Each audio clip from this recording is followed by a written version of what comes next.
Okay, section 4.7, solving polynomial equations. The first thing that you're going to do is write your equation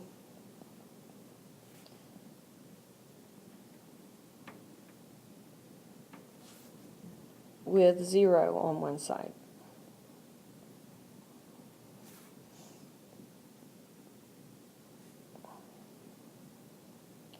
Second, you're going to factor the equation.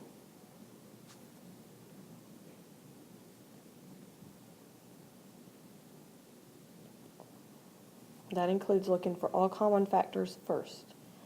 And then number 3, set each factor equal to 0. And the last thing is solve for the variable.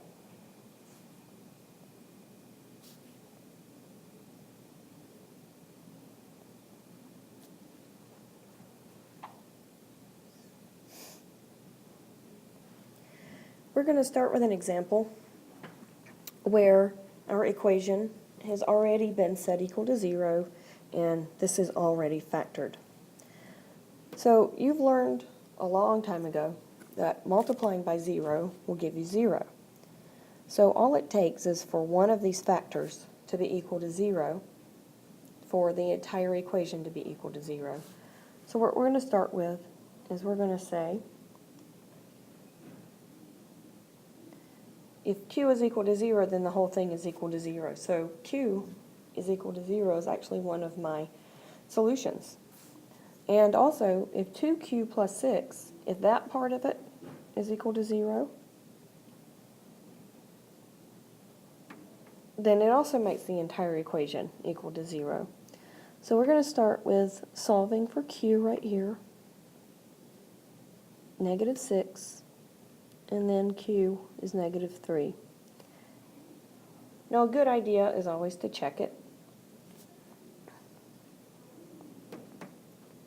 So if we were just to plug q back in right here and right here, then that would have 0 times 0 plus 6, which is 0 times 6, which is just 0. So that is actually a solution.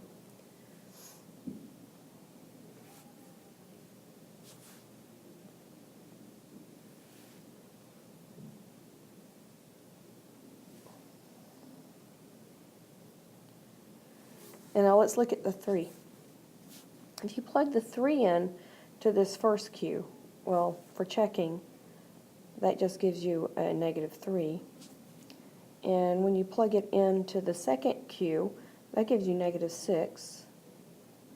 And our question is all that equal to 0?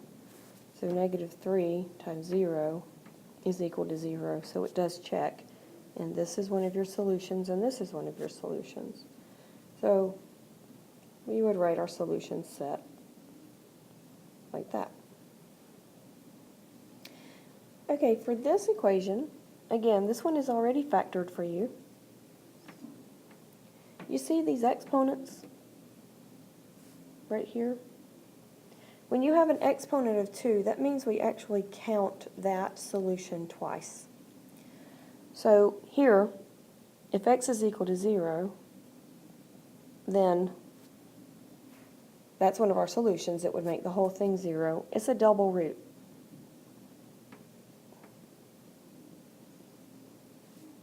Let's take the other factor. We're going to set that equal to 0. So 2x will be equal to 7, and x is equal to 7 over 2, and leave it as a fraction. Don't change it to a decimal. And this is also a double root. Always a good idea to go back and check and plug those two numbers in and see if it really is a solution. You do need to note the double roots.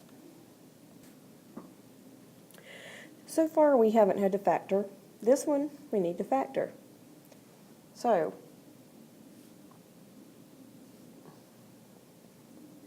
now remember, the factors of x go here and here. So we're going to write x and x.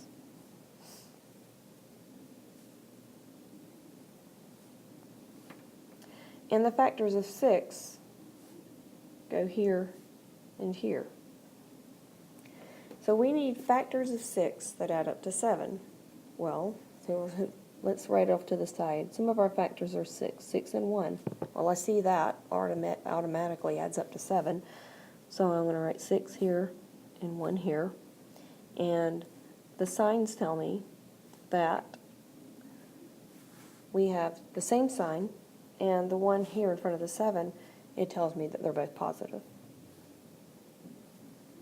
Okay, so now that we've got it factored, what we need to do is take each factor and set it equal to 0.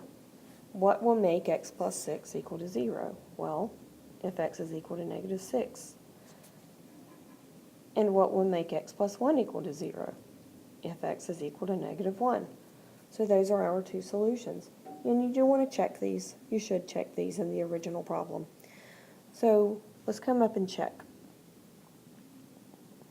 So checking the first one, we have negative 6 squared plus 7 times negative 6 plus 6 is equal to 0. And that gives me 36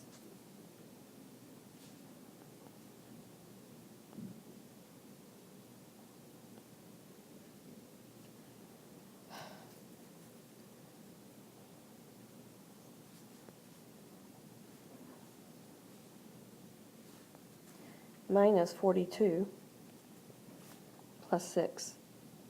And when you add those all together, it equals to 0. So let's check the negative 1.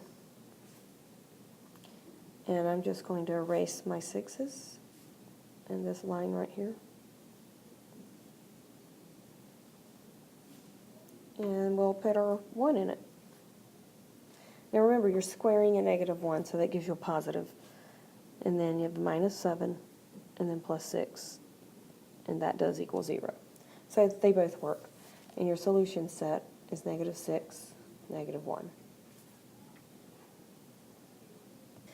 Okay, let's look at this equation where we are not equal to 0. Well, our first step says set it equal to 0.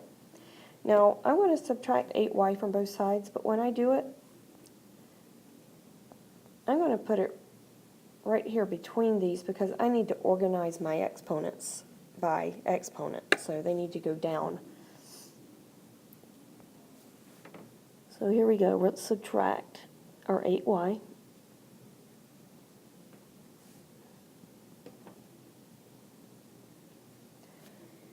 Okay, now factoring 1, that's easy. It's just 1 and 1. And the plus tells me that I have the same sign. This negative in front of the 8 tells me which sign. So I'm going to put my two negatives there. And the 15 lets me know that I need to find two factors of 15 that add up to negative 8. So my list of factors, 1 and 15, and 3 and 5. These add up to positive 8. What about negative 3 and negative 5?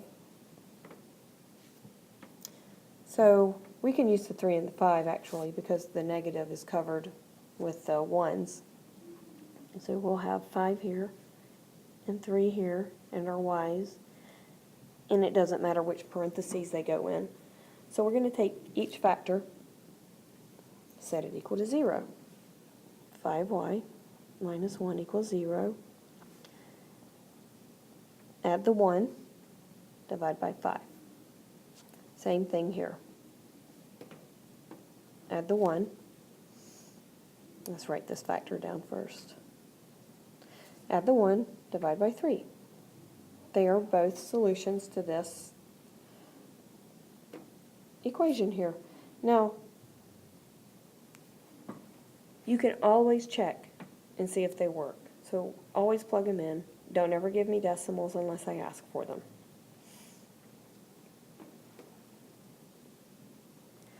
Now, a little bit of notation about what this is called.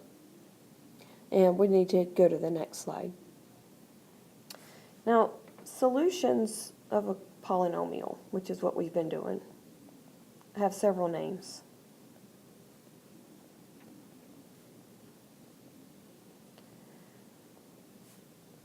we've just been finding these solutions. We call them solutions, but we also call them a root. And that is a word that you're going to have to become accustomed to hearing. They are also called the zeros of the function. And the reason they're called zeros is that the function set equal to 0. It's the numbers that cause the function to be equal to 0. So this is just a little bit of a notation of what you need to know.